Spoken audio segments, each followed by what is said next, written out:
চিটাগাং এবং DMP commissioner Dhaka, তাদেরকে প্রশ্ন করা উচিত। আইনগতভাবে তারা পারে বলেই তো এই কথাটা বলেছে, না পারলে এটা বলতো না। প্রথম কথা হলো এটা। আর সেটা ব্যাপারটা হলো ওখানে ইয়েটা ছিল যে যদি কোনো সন্ত্রাসী গাড়িতে আগুন দিয়ে পালানোর চেষ্টা করে, সেই ক্ষেত্রে এই কথাটা বলেছে।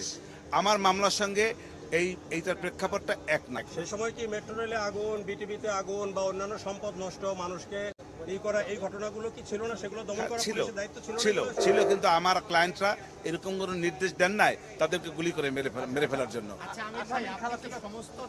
কেউ কোনো চাপ দেয় নাই।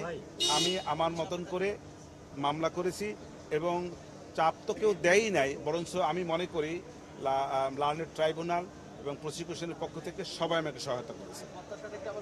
প্রত্যাশাটা আমার আসামি ইনশাল্লাহ খালাস পাবে।